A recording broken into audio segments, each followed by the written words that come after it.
Welcome to Simplified UPSC by PPP, where we listen, learn, and grow together. Detailed notes in English and Hindi, plus practice questions for prelims and mains, only on our Telegram channel. Link in description. Want early access to all videos of this series? Join our paid Telegram group for just 499 rupees. One-time payment, lifetime access. WhatsApp now to join us. Simplified UPSC by PPP channel को support करने के लिए subscribe करें और paid membership join करें ताकि हम आपके लिए ऐसा उपयोगी कंटेंट लाते रहें। आज हम एनसीईआरटी की किताब समकालीन विश्व राजनीति के एक बहुत ही दिलचस्प अध्याय सत्ता के वैकल्पिक केंद्र पर बात करने वाले हैं। जी, और ये अध्याय हमें बताता है कि जब कोल्ड वॉर खत्म हुआ तो दुनिया वैसी नहीं बनी जैसा सब सोच रहे थे। मतलब ये कि सोवियत संघ के बिखरने के बाद सिर्फ अमेरिका ही दुनिया का बॉस नहीं बन गया। बिल्कुल नहीं, बल्कि उसी दौर में दुनिया के अलग अलग कोनों में पावर के नए सेंटर्स उभर रहे थे। और यूपीएससी के लिहाज से खासकर जीएस पेपर 2 के लिए ये समझना बहुत ज़रूरी है कि ये सेंटर्स कौन है, इनकी ताकत क्या है और इनकी कमजोरियां क्या हैं। तो चलिए इसी को समझते हैं। शुरुआत करते हैं यूरोपीय संघ से, फिर आसियान को देखेंगे और आखिर में चीन के जबरदस्त उदय पर भी बात करेंगे। तो यूरोपीय संघ, यह आइडिया आया कहां से कि जो देश सदियों से एक दूसरे से लड़ रहे थे वो अचानक एक परिवार बन जाएं? देखिए, इसकी जड़ें दूसरे विश्व युद्ध की भयानक तबाही में है। यूरोप के नेता समझ चुके थे कि अगर वो पुरानी दुश्मनी में ही उलझे रहे तो सब कुछ खत्म हो जाएगा। और शायद अकेले खड़े होने की हिम्मत भी नहीं थी। सही कहा। तब अमेरिका ने मदद का हाथ बढ़ाया मार्शल योजना के जरिए। अच्छा, मार्शल योजना। हाँ, और इसी योजना के तहत 1948 में यूरोपीय आर्थिक सहयोग संगठन मतलब ओईसी बना। ये एक आर्थिक मंच था जिसका मकसद था पश्चिमी यूरोप की अर्थव्यवस्था को फिर से खड़ा करना। तो मतलब शुरुआत सिर्फ पैसों और व्यापार से हुई, लेकिन ये सिर्फ एक आर्थिक संगठन से एक राजनीतिक ताकत कैसे बन गया? मेरा मतलब है आज तो इसका अपना झंडा है, अपना गान, अपनी करेंसी यूरो है। ये एक दिन में नहीं हुआ, ये दशकों की प्रक्रिया थी। जब आर्थिक सहयोग सफल हुआ तो नेताओं को लगा कि दूसरे मुद्दों पर भी साथ आ सकते हैं। इसी सोच से 1957 में यूरोपीय इकोनॉमिक कम्युनिटी बनी और फिर वो ऐतिहासिक पल आया 1992 में, maastricht संधि। जी, maastricht संधि। इसी के बाद यूरोपीय संघ यानी ईयू की स्थापना हुई और यहीं से इसने एक राष्ट्र राज्य की तरह काम करना शुरू कर दिया। लेकिन इसकी ताकत क्या है आज? मतलब हम इसे अमेरिका के बराबर का पावर सेंटर क्यों मानते हैं? इसकी ताकत को आप 3 स्तंभों पर टिका हुआ समझ सकते हैं। पहला और सबसे मजबूत स्तंभ है इसकी आर्थिक ताकत। ओके। 2016 में इसकी जीडीपी $17 ट्रिलियन से ज्यादा थी। ये दुनिया की दूसरी सबसे बड़ी अर्थव्यवस्था थी और विश्व व्यापार में तो इसकी हिस्सेदारी अमेरिका से भी ज्यादा है। और उसकी अपनी मुद्रा यूरो, वो भी तो अमेरिकी डॉलर को टक्कर देती है। बिल्कुल, यूरो अमेरिकी डॉलर के प्रभुत्व के लिए एक सीधा खतरा बन सकता है। ये इसका आर्थिक स्तंभ है। दूसरा स्तंभ है राजनीतिक और कूटनीतिक, मतलब डिप्लोमेसी। हाँ, संयुक्त राष्ट्र सुरक्षा परिषद यानी यूएनएससी में इसके सदस्य फ्रांस के पास वीटो पावर है। इसका मतलब है कि दुनिया के बड़े फैसलों पर ईयू का प्रभाव रहता है। और तीसरा स्तंभ तो जाहिर है सैन्य ताकत होगी। जी, ईयू के सदस्य देशों की मिलीजुली सेना दुनिया में दूसरी सबसे बड़ी है। रक्षा बजट भी अमेरिका के बाद दूसरे नंबर पर आता है। और ये भी मत भूलिए कि फ्रांस के पास परमाणु हथियार भी हैं। लेकिन हर ताकत की कुछ सीमाएं भी तो होती हैं। ईयू की क्या है? हाँ, बिल्कुल है। इसकी सबसे बड़ी कमजोरी यही है कि इसके सदस्य देशों की अपनी अपनी विदेश और रक्षा नीतियां हैं जो कई बार एक दूसरे के खिलाफ भी चली जाती हैं। जैसे इराक पर हमले के समय हुआ था। एकदम सही। ब्रिटेन अमेरिका के साथ था, पर जर्मनी और फ्रांस इस हमले के सख्त खिलाफ थे। एक ही संघ पर आवाज अलग अलग। और कुछ देशों ने तो यूरो को भी नहीं अपनाया है ना?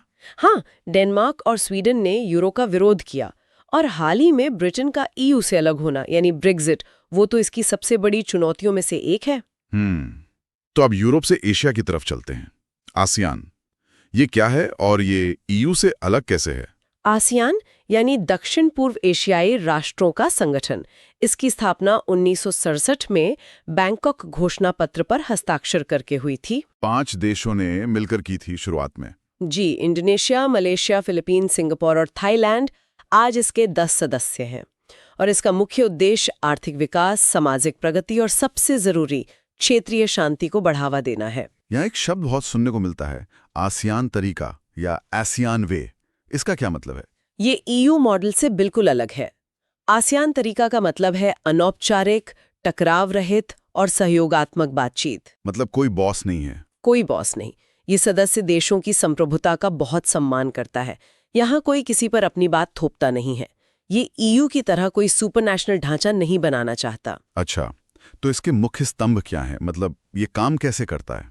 2003 में इसने 3 स्तंभों की स्थापना की। पहला, आसियान सुरक्षा समुदाय।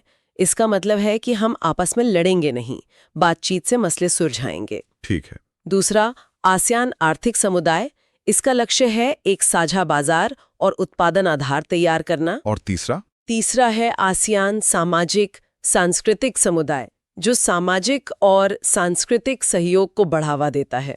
और भारत के लिए आसियान कितना महत्वपूर्ण है? हमारी एक्ट ईस्ट नीति तो पूरी तरह इसी पर टिकी है। बहुत ज्यादा।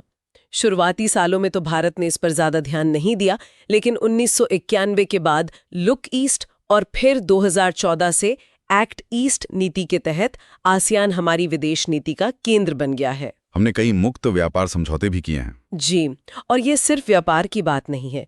चीन के बढ़ते प्रभाव को संतुलित करने के लिए भी आसियान भारत का एक बहुत महत्वपूर्ण रणनीतिक साझेदार है। चलिए अब उस देश की बात करते हैं जिसने दुनिया की अर्थव्यवस्था को हिलाकर रख दिया है, चीन।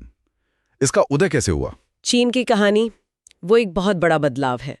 1949 की क्रांति के बाद माओ के नेतृत्व में चीन सोवियत मॉडल पर चल रहा था, एक बंद अर्थव्यवस्था जो दुनिया से कटी हुई थी। और फिर सब कुछ बदल गया। हाँ, असली बदलाव आया 1970 के दशक के अंत में, जब देंग शाओपिंग ने 1978 में खुले द्वार की नीति यानी ओपन डोर पॉलिसी की घोषणा की।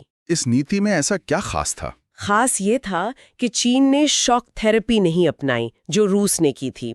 मतलब रातों रात सब कुछ प्राइवेट नहीं कर दिया। उसने अपनी अर्थव्यवस्था को धीरे धीरे चरणबद्ध तरीके से खोला। अच्छा, स्टेप बाय स्टेप। बिल्कुल। 1982 में खेती का निजीकरण किया गया, फिर 1998 में उद्योगों का, और सबसे बड़ा कदम था स्पेशल इकोनॉमिक जोन यानी SEZs बनाना, जहां विदेशी कंपनियां आकर निवेश कर सकती थी। जी, चीन ने विदेशी निवेश को आकर्षित करने के लिए बहुत सारी सहूलियतें दी और ये फॉर्मूला चल गया। और नतीजा तो आज हम सब देख ही रहे हैं। नतीजा ये हुआ कि चीन एक आर्थिक महाशक्ति बन गया। 2001 में वो विश्व व्यापार संगठन यानी WTO में शामिल हो गया और आज ये अनुमान लगाया जाता है कि वो जल्द ही अमेरिका को पीछे छोड़कर दुनिया की सबसे बड़ी अर्थव्यवस्था बन जाएगा। लेकिन इस तेज विकास की कोई कीमत भी तो चुकानी पड़ी होगी, कुछ नकारात्मक परिणाम भी हुए होंगे। हाँ, और ये कीमत बहुत बड़ी है। चीन में बेरोजगारी बहुत बढ़ी, महिलाओं के काम करने की स्थितियां खराब हुईं, पर्यावरण को तो भयानक नुकसान पहुंचा और भ्रष्टाचार भी बहुत बढ़ गया। और एक बहुत बड़ी समस्या है ग्रामीण और शहरी आबादी के बीच बढ़ती आर्थिक असमानता, जो आज भी चीन के लिए एक बड़ा सिरदर्द है। अच्छा, अब भारत और चीन के संबंधों पर आते हैं। ये शायद इस सदी की सबसे जटिल कहानी है। आप इसे सहयोग और तनाव का रिश्ता कह सकते हैं। हिंदी चीनी भाई भाई के नारे के बाद 1962 में सीमा विवाद पर युद्ध हुआ, जिससे रिश्ते बहुत ज्यादा बिगड़ गए। फिर सुधार कब शुरू हुआ? सुधार की शुरुआत हुई 1988 में, जब प्रधानमंत्री राजीव गांधी चीन की यात्रा पर गए। उसके बाद से धीरे धीरे संबंध बेहतर होने शुरू हुए, खासकर व्यापार के क्षेत्र में। आज तो व्यापार बहुत ज्यादा है। हाँ, बहुत।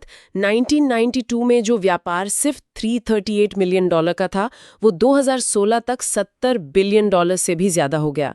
हम WTO जैसे वैश्विक मंचों पर भी कई बार एक साथ खड़े होते हैं। ये तो हुई सहयोग की बात।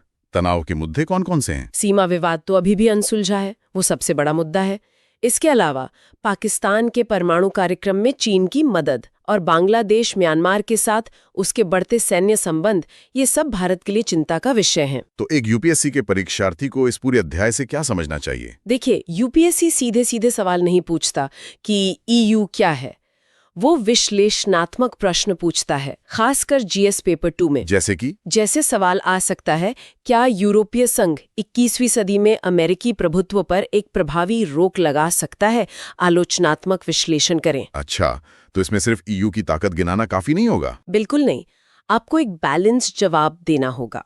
आप बताएंगे कि आर्थिक और राजनीतिक रूप से ईयू एक महाशक्ति है, लेकिन फिर आप उसकी सीमाएं भी बताएंगे, जैसे आंतरिक मतभेद, ब्रेग्जिट का उदाहरण, और कैसे वो एक आवाज में नहीं बोल पाता। तभी वो एक आलोचनात्मक विश्लेषण होगा। समझ गया।